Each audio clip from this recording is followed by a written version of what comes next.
Good morning, everyone. I see that we already have 34 participants.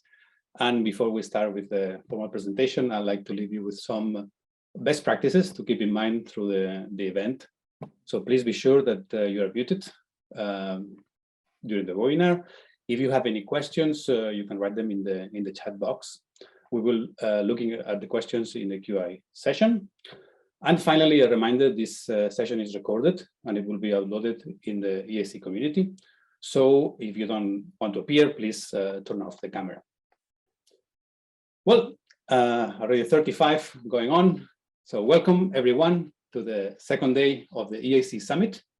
And thank you for choosing the learning and training track and joining us this morning to learn how your company can reach carbon neutrality.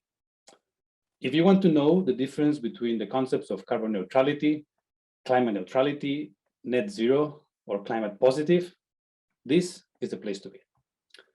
For those of you meeting me for the first time, my name is Raul Daussa, and I'm a consultant at Ramboll in Copenhagen.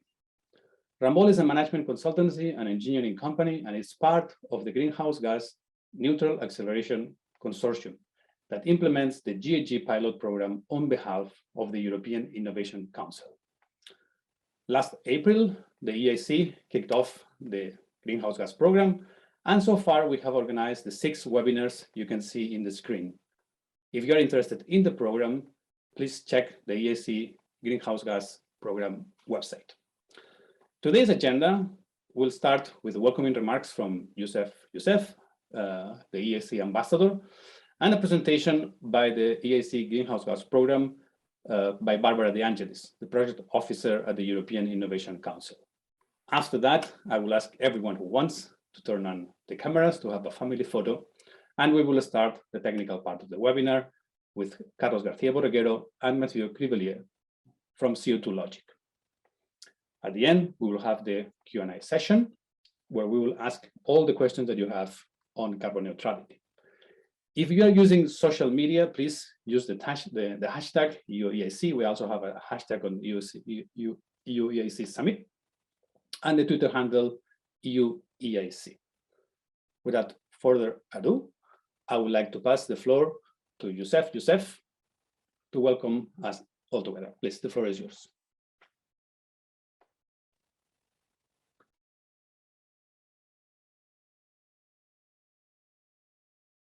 Yousef, are you connected? Yes, now I'm unmuted. So good morning, everyone. Very happy to be here in this the second day of the summit. It's an amazing summit so far with a lot of awards, but a lot also of inspiring people walking around. I'm at this moment not in the summit. I'm at this moment in the Netherlands.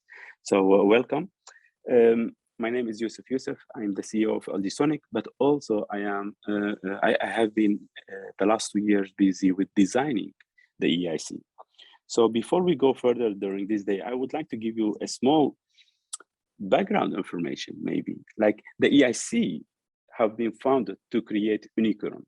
We also call it the unicorn factory. And then is the question, what has this unicorn factory to do with green gases reductions? And the answer is, we really believe if you would like to create impact around the world, it needs to come from the entrepreneurs as well. So to create this Green Deal, to reach the Green Deal targets, we really need great entrepreneurs which will adjust and scale their own innovations and technologies and companies to a level on to have a worldwide impact.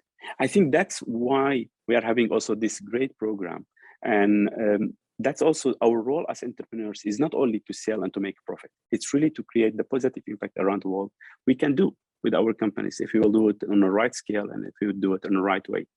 I hope you will enjoy the meeting today. And yeah, Barbara, the floor is yours. Thank you very much.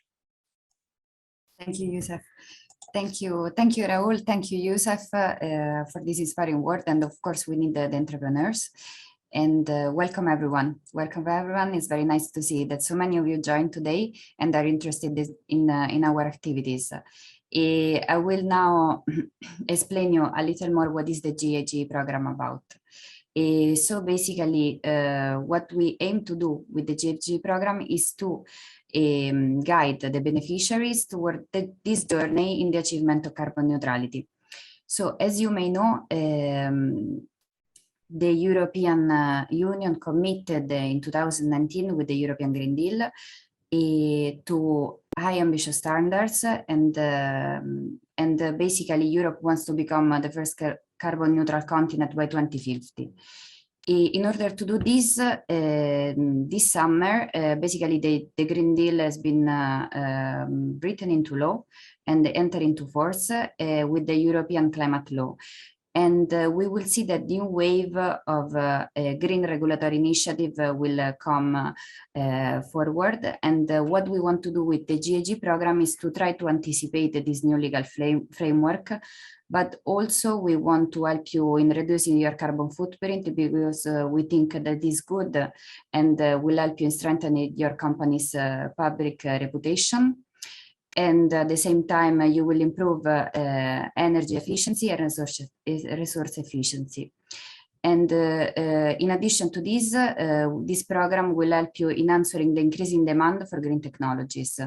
And in this way, you will gain an edge over the competition. So basically what we are doing in order to achieve all of this objective is to guiding you through webinars. And so we had a set of webinars during the last months, and we will have the last of this year, the 15th December, that will be about electric and hybrid vehicles. And but we have many pipelines for the new year. So I invite you to visit the European Innovation Council Community website and to have a look at the new opportunities we are offering. Also, apart from webinars, we will have, we are having co-creation events, and the next session of today will be about it. We are also a tool that will help you in assessing your carbon footprint, and after filling it, you will have a wide range of solutions you could adopt in order to reduce the impact of your company. So, I mean, you can find more information in the EIC Community website, and I really invite you to have a look at it, to keep an eye on it in the next months. And so thank you. So basically, I've told you everything. This is the GGB program in a nutshell, and I leave you to the webinar. Thank you. Thank you very much. Thank you, Barbara. Thank you, Yousef. And just before we got into the webinar for the latecomers, we asked you could spare us 30 seconds and turn on your camera, give us a big smile. We'll have a family picture that we will also post it in our social media and in our website. I think you have to stop sharing, Christoph, so we can have like the full quadricular, yeah. Wave or turn on your camera slowly, or saying hello a little bit more. Christoph, 3, we get a 2, 1. Hello. Thank you very much. Thank you very much, everyone. I see lots of smiling faces. Now, actually, we can start with the technical part of the webinar with Carlos and Mathieu from CO2 Logic. So we can share the presentation again, and I'll let you to it when it's ready. The floor is yours, Carlos and Mathieu. You are muted, Mathieu. Yes. Hello, everyone. Yeah, thank you, Raul. So it's not about this slide. Yeah, exactly. Thanks, Christophe. So we are Carlos and Mathieu. I will let Carlos introduce himself very quickly. So we are part of CO2 Logic, a little company that is assisting all kind of companies towards their climate neutrality targets. So that's the reason why we are going to explain you, provide you some insights on how you can do that. So for myself, I'm Mathieu Cribellier, and I'm working on this issue since 10 years. Good morning, everyone. Thank you, Mathieu, for the introduction. So I'm Carlos Garcia-Borreguero, and I'm project director at CO2 Logic, and I will be co-presenting this session on carbon neutrality together with Mathieu. So I will now let Mathieu start with his presentation.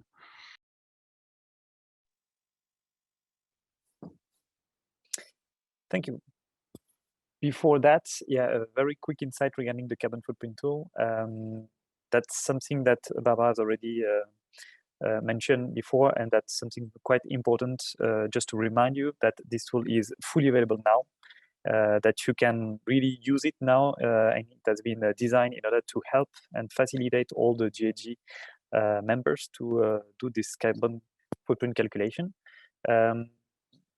What is interesting with this tool is that it will help you to easily calculate your footprint, but after that to simulate the mitigation potential. That is quite important, because when you are calculating, then you need to understand the potential in terms of reduction that you can reach.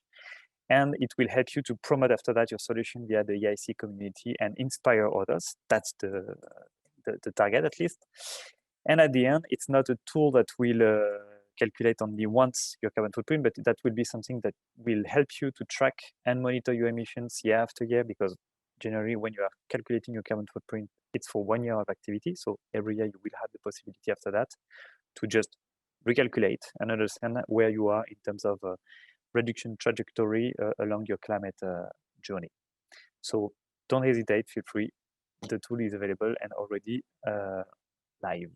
So, but today, so the idea is to provide you all the, let's say, major insights that you need to understand what is behind this concept of carbon neutrality that you might have heard quite a lot since the, I would say the previous month, but even the previous years. And so we're gonna explain you what is behind this carbon neutrality by introducing you first what is the climate journey, because before talking about carbon neutrality, you need to understand what is the full climate journey that is before targeting this neutrality. Then to explain you, as Raul introduced, the different claims that might exist between carbon neutrality, net zero, and carbon positive, and what are the frameworks behind. And then Carlos will explain you a bit more the mechanism behind the carbon offsetting and the voluntary markets that exist, and all the projects that are related to that. And we're gonna provide you some examples of what is exactly, concretely, an offsetting project on film.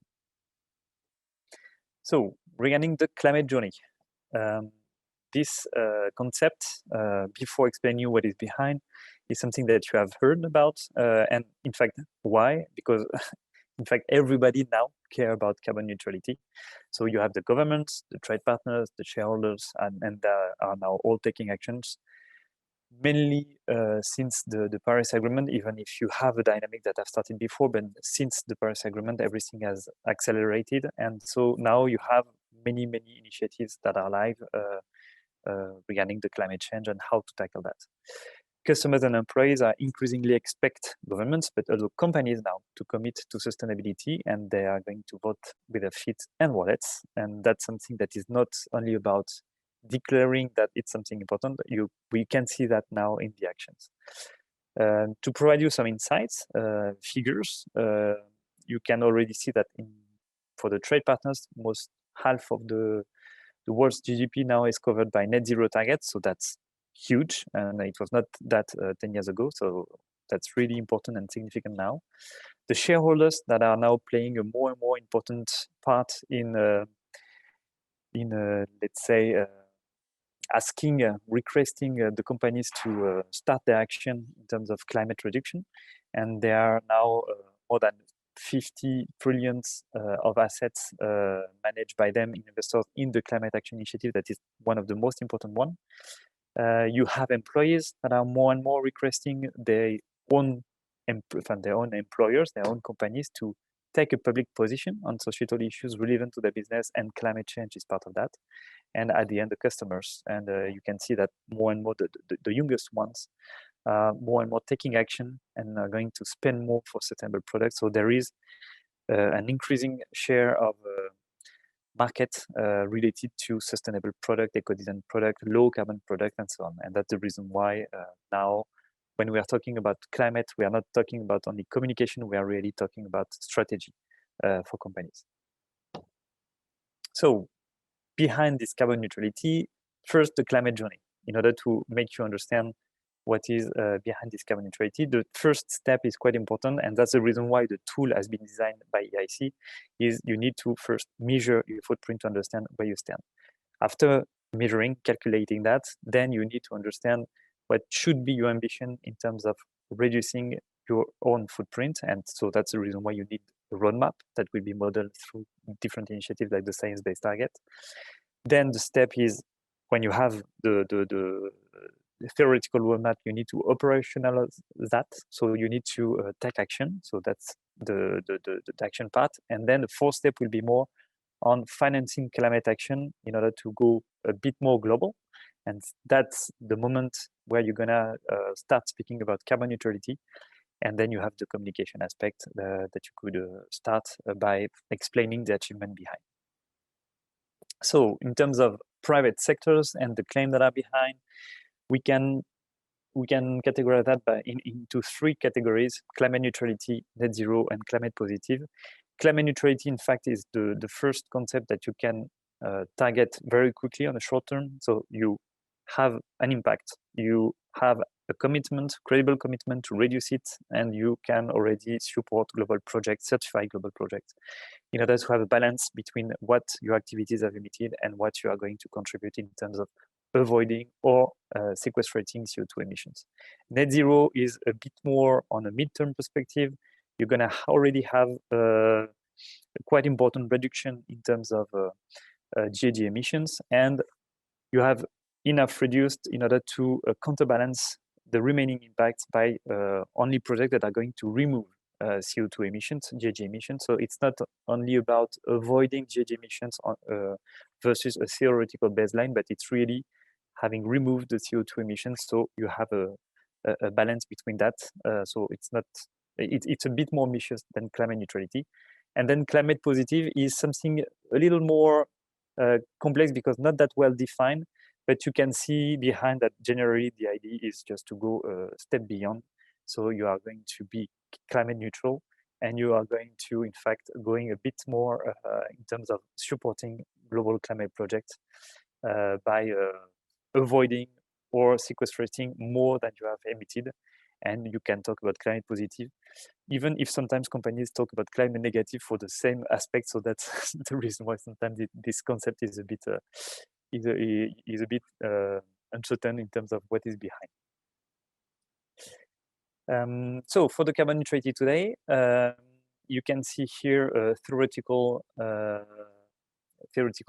baseline of what could be the GHG emissions in yellow. So carbon neutrality could be, on a short-term perspective, achieved quite quickly. And then starting from that, you have commitment to reduce. So you're gonna see that in the dotted red lines, your GHG footprint is going to reduce a bit more, significantly more than the theoretical aspect. And so that's the part of decarbonization of carbon footprint along the value chain. It's not only your CO2 footprint in your side, but it's all the value chain that is behind. And you still have these residual emissions in green. If you want to achieve net zero it's in the dotted line, theoretically, is that you don't emit GHG emission anymore. In the reality, you can see that you will have, for this net zero claim, maybe in fact still CO2 emissions. So it's not the theoretical red dotted line, but it's above the gray, and you still have this footprint because it's very complex to achieve net zero in the reality right now, or even on a midterm perspective, but you can at least reduce enough in order to have the possibility to counterbalance with carbon removal projects. So that's the net zero. And then the climate positive is when your GHG footprint is still reduced, not really net zero, but you have removed more than you have generated. So the different claims and framework very quickly. In fact, you have already different initiatives. So you have, I would say, today only one framework that is currently existing, that is the PACE 2060. When I say one framework, I would say a public framework. So it's a UK norm. It has been updated lastly in 2014. Just for your information, there will be an ISO norm that will be live at the beginning of 2023. That will be the next reference, you have already some initiatives like the science-based targets, net zero targets, that is quite recent. You have some initiatives from the UN with the Climate Neutral Now pledge in 2020, and you have other aspects. But just for information, the reference for the companies globally will be this new ISO norm in 2023. And last, regarding some examples of companies that are claiming about carbon neutrality, net zero, and climate positive. You can see for the carbon neutrality, McKinsey, Signify, and Delivery Hero. Net zero is, let's say now the most trendy, the trendiest one, with Amazon, Swiss Re, Google, and some companies are already going this step beyond, like Unilever, IKEA, and Microsoft, that are already talking about climate positive because they have a significant effort in terms of supporting, financing climate projects regarding their real impact. So I will let the floor now to Carlos. Thank you, Mathieu. Now we are going to dig a bit more into the mechanism behind what we call carbon offsetting or carbon compensation. So the first question we need to ask ourselves is, why is compensation an important part of our climate strategy, a corporate climate strategy? First of all, when you offset your emissions, it means that you put a price on every emissions that you create. So you internalize a price on the carbon, and this will lead to it will drive your emission reductions decisions. Secondly, it creates measurable impact globally on climate change, of course. By supporting a climate project, you reduce global emissions, but also locally, as the climate project have local benefits to local population. And these local benefits are generally assessed against each of the 17 Sustainable Development Goals proposed by the United Nations. And then last but not least, it's a key milestone on our climate journey towards the 2050 net zero target. So how does carbon compensation work? So it's let's say in 4 steps. So the first step, a company assesses its carbon emissions along its value chain. So it's what we call the carbon footprint. So it's allowed by, you can do it yourself with the tool developed by the EIC. So you assess the carbon footprint. Then you can identify the hotspots and decide on where you can reduce these emissions. So you will invest in energy efficiency measures, in renewable energy measures, in low carbon transport modes, etc. But there will still be some remaining emissions that you cannot reduce yet. So you can invest money in a climate project that will reduce this amount of emissions elsewhere. This is the third step. And in exchange of what, you will receive some verified and certified carbon certificates, carbon credits that will be used to offset your carbon footprint. So what are carbon credits? There are certificates that are that result from a climate project located somewhere else. And it corresponds to 1 ton of CO2 equivalent that is reduced or removed from the atmosphere. So we call it like, generally speaking, like CO2 emissions, but there are many different types of greenhouse gases, like methane, for example. And each of the greenhouse gas has a different impact on global warming. So we convert all these greenhouse gases to what we call the ton of CO2 equivalent. So 1 carbon credit corresponds to 1 ton of CO2 equivalent. So it covers different types of greenhouse gases that are removed or reduced. And finally, these carbon credits are issued to a publicly available registry, and that can be traded. So from one registry to another registry until it is cancelled or retired by the company that use it for a carbon offsetting claim. So from the project, so the climate project point of view, how do projects qualify for carbon credits? So it's really important that they have to meet 5 really important criteria against which they are evaluated. So the first criteria is that their emission reduction has to be real. So of course, it has to be taken place. The second criteria is that the project needs to be additional. It means that it has to go beyond what is already planned. For example, in the local legislation, it has to be go beyond what has been what is considered as financially viable. So it means that you need to prove that the revenues from the carbon credits will help the implementation of the project. If the project is already profitable by itself, then it's not additional, it will take place anyway. So it's important to prove this additionality of the project. It has to be measurable, so you need to use official and let's say and verified methodologies and tools to measure the carbon emissions that are reduced or removed. And these reductions have to be verified by a third party, an independent auditor. And finally, the reductions have to be permanent. The CO2 has a lifetime, a life that is in the atmosphere that is over 1 century. So if the CO2 is reduced for a short period of time, but then is released, then it has no net impact on climate change. So you need to prove that this reduction is permanent and it will last over more than 100 years.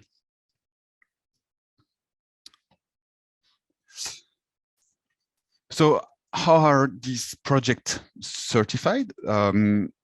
So you have some steps before the implementation of the project, and then some steps that are that occur during the lifetime of the project. So first, you will need to you are the project design phase, so the project hasn't started yet. You have first to estimate the emission reductions that the project will lead to. You have to demonstrate the additionality of the project, so you need to prove that it's really important that the project gets carbon credits in order to be viable. And you have to really describe what we call the monitoring plan, say how does the project will how do you monitor the emission reductions through the lifetime of the project. So all this information will be collected and gathered in the what we call the PDD, the project design document. Then you will have a local stakeholder consultation with all the local stakeholders, municipalities, people that will work on the project, local population, to make sure that there is no negative impact of the project on the field. And all this information will be validated. This is the validation phase by a third party, so an auditor. And this will be then, the project will be registered by a voluntary carbon standard, official carbon standard. Then the project will start and you will start implementing your monitoring plan. So this is the monitoring phase, and periodically you will write a monitoring report every year, for example, stating what has occurred during the monitoring period. And this monitoring plan, this monitoring report will be verified by a third party. And this will lead to the issuance of the carbon credits to a publicly available registry. So to give you an overview on the carbon market, the trends, you can see here the evolution year by year, and you can see that it has almost doubled over the last 3 to 4 years. And this increase on the market is mostly driven by 2 types of projects. In gray, you see the renewable energy project, mostly wind energy project, and in green, what we call the NBS, nature-based solutions project. So in dark green, it's called a RED+. So these are forest conservation projects that take place mostly in the Amazonian zone. And in light green, you have other NBS, could be reforestation project that remove the CO2 emissions from the atmosphere. And regarding the demand and the type of the sectors that are using these carbon credits, you see here, this is from 2019. There is no update since then, so the image can change a little bit. But mostly you have 90% of the demand comes from 2 different sectors, the financial services and the chemical and petrochemical sectors, including oil and gas companies. And you see that the financial services has a strong demand for nature-based solutions credits, as they use more than 80% of the total nature-based solutions credits. So let me give you 2 examples of offsetting projects. So one first project is located in Zambia, and it's an agroforestry and forest conservation project. So the purpose of the project is to support farmers. Now it's a bit more than 10,000 farmers that are supported to change their agricultural practices. So they will have more carbon sequestration in the soils, but they will also avoid the deforesting because they will get more yield from their new agricultural practices. So you have both emission reduction from avoided deforestation, but also carbon removal through better soil sequestration. Another type of project is the Improved Cookstove project in Burkina Faso. So here, the purpose of the project is to distribute improved cookstove that are much more efficient than previous cookstove that are used by the families. And this will help reduce the fuel consumption, so wood or charcoal consumption, by roughly 50%. So this will help reduce the production of charcoal, or it will also avoid the deforestation to create for the biomass to be used by the families. So it has distributed a bit more than 20,000 cookstoves in a region in Burkina Faso. And the total amount of CO2 that is avoided is almost 20,000 tons of CO2 per year. So now we can go back to the Q&A session. So I will leave the floor to Raul to moderate the Q&A session. Thank you very much. Thank you very much, Carlos. Thank you very much, Mathieu. That was an interesting overview of the definitions, carbon neutrality, the carbon neutral, the climate neutral, etc. So we have a better overview of what we mean when we mention these concepts and how actually these projects are offsetting carbon. Before we actually go into the Q&A, please, Christophe, can you show us the link to the questionnaire, satisfaction questionnaire? I will ask everyone who's maybe in a rush that cannot stay for the whole Q&A to fill the questionnaire, the satisfaction questionnaire. That's the only way we can see if we are doing well, if you like what we are explaining, and improve for other webinars. So with that, I will open the floor. We are more than 60 participants, so you can use the raise hand button in order to ask a question online, or I will be looking at the questions that you put in the chat. While you do all of that, and I ask Christophe to put the link to the satisfaction questionnaire also in the chat. The floor is open for those who want to raise the hand, but I have already 3 questions, so I will start with those. It says, Jean Fosson, it looks like the Kyoto Protocol CDM mechanism. What is the value for 1 carbon credit? Actually, I had this same question. So Carlos or Mathieu? Yes, Raul, I can take this one. Exactly, Jayan, it's you're perfectly right. The mechanism is a kind of a copy. It's really strongly based on the CDM mechanism. So all the projects cycle is the same. The methodologies most of the time are the same, are the CDM methodologies. But for the voluntary carbon standards, there is a more focus on local impact. So, for example, the gold standard has a really strong focus on auditing what we call the co-benefits. So not only the CO2 emission reduction, but also the local and the impact on local jobs, the impact on health, etc. So they add a layer in the methodology on the evaluation of the impact on sustainable development. And to answer your question, what is the value for 1 carbon credit? It really depends on the type of the credit, the scale, the country, etc. But we will now it's roughly, on to give you an average, is between 10 and 20 euros per ton of CO2. Thank you.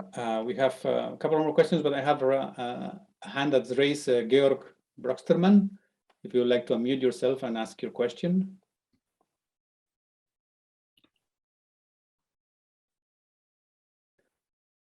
Georg, can you unmute yourself if you want to ask a question? Thank you. Hello. Yes, hi. I would like to ask where's the best place to find reliable projects to offset? And the second question would be, if I have an own project I would like to certify, what are the platforms I should use to do that? Is that Verra or Gold Standard, or what are the most reliable standards here? I can take this one too. Georg, thank you for this question. I see that you have already some knowledge about the market. So there is no such a platform. I mean, you don't have like the EU ETS or the CDM under the Kyoto Protocol, like a centralized platform with all the projects. So it's quite hard to have the global view on all the projects available. So you can you have different players in the market that can bring you this view. For example, CO2 Logic is one of the main players in Europe as part of the South Pole Group. So we have a good overview on the existing projects. And regarding the how and where to register your project, let's say that, for example, Gold Standard really focuses on project with a high impact on sustainable development. So if you have a project with that addresses community services, for example, that is really close to communities, I would recommend Gold Standard. If it's a project that is more like a renewable energy project, VCS will be maybe more efficient. And if it's a nature-based solution project, so reforestation or forest conservation project, I think that Verra is more appropriate. So it depends really on the project you want to certify. So I'm really happy to have this discussion with you afterwards if you want. Great, thank you very much. Thank you, Carlos. Let's take a question from the chat. Dale Gilmartin is asking, what's the typical time frame for achieving carbon credits? I don't know if you need a clarification on that. I assume it is from a project point of view. So since the implementation of the project until the issuance, I would say it depends, but to give you an average, so you've seen that you have a preliminary phase before the implementation of the project, which is the validation of the project. So it can take up to 1 year, and then you have the project has to run for a certain period of time to create this reduction. So, and this is minimum 1 year. So let's say it's 2 years plus. After this 1 year period, you have to write the monitoring plan and to get this monitoring plan certified. So let's take a few months. So I would say rather roughly 2.5 years. So this is a realistic average. Thank you, Dale. Give us a thumbs up if you think this answer is correct, or you need a clarification. You can also follow up on the chat. I see no more hands up. We still have questions in the chat. Marco Balucani says, a project that will substitute a raw material that has lower carbon footprint, ratio 1:50, is it considered an impact for carbon neutrality? Yes, so regarding this question, it's more about the reduction, in fact. So the fact that you are going to substitute a raw material that you are using in your process, for example, and that will help you to divide by 50, what is really good because it's not so frequent, that will help you to reduce and to reduce enough in order to maybe be aligned with the ambition of the Paris Agreement, for example, and to reach this remaining part that could be easily balanced after that in order to get this carbon neutrality achieved. So it won't be considered as a climate project to offset, but it will be integrated in your own carbon footprint if you are using this material, and that will lead you to some reductions that will be easily counterbalanced after that in order to get this carbon neutrality. Thank you. Marco, if you need some follow-up, you can write it in the chat or raise your hand. While I'm giving the floor to Enrico Marani, please unmute yourself. Thank you.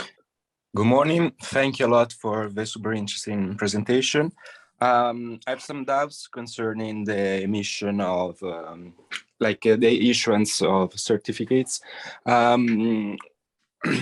As far as I understood, it's like private companies, private auditing firms that are allowed to issue these certificates, and like they are like issued only once the project has already been able to capture some CO2, some GHG emissions. Is that correct? And there is no like public institution issuing these certificates.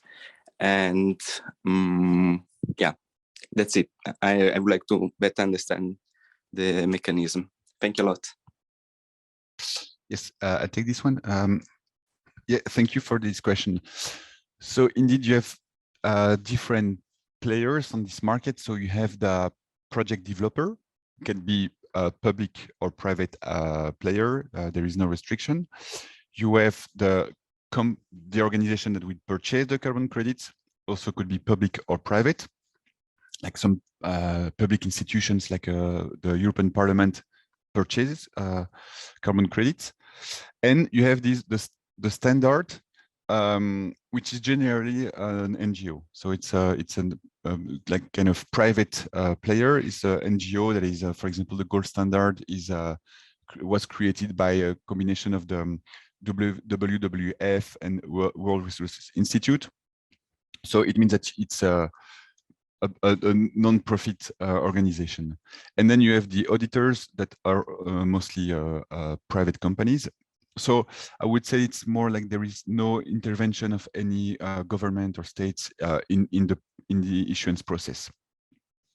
It was mentioned in one of the previous questions, the Kyoto Protocol and the CDM. So under the Kyoto Protocol, you have the same mechanism. It's called the Clean Development Mechanism. And there, so it's exactly the same mechanisms, but the issuance body is the United Nations. So we could say it's a public institutions. And these credits were used for compliance reasons, so for the countries to meet their target, or for the companies under the EU ETS to meet their target. But then they can also be used by private companies in the context of the voluntary carbon market. So my answer is that we have both systems, public system under the United Nations, but also private system under the voluntary carbon market, like gold standard or VCS. And your second question was, yes, so one of the conditions is that the emission reduction has to take place before the issuance to make sure that there is an environmental integrity in the mechanism, because if a company purchases the credits and offset the emissions that has already taken place, it needs to be counterbalanced by an emission reduction that has also taken place. So it comes after the reduction. Thank you, Carlos. We have actually 2 more minutes until the end of this session, and we have already 2 questions in the chat that we can answer in the chat. I'm asking if we can continue a little bit more, because I know there is no other session later. But Georg, if you don't mind, if I can give Maria Santa, Marta the floor first. Sure. Maria Santa, please ask us the question. Hi, hello. Thank you very much for the presentation. I'm quite new to this area, and I actually wanted to pose some questions about how to use this type of tools, or if you can recommend me other type of tools for more research-based projects. For instance, if we are working on a project that is TRL 1 to 4, what would be the advices and what would be the type of information to look to try to be as early as possible carbon neutral, at least? Okay, I don't know if that makes sense.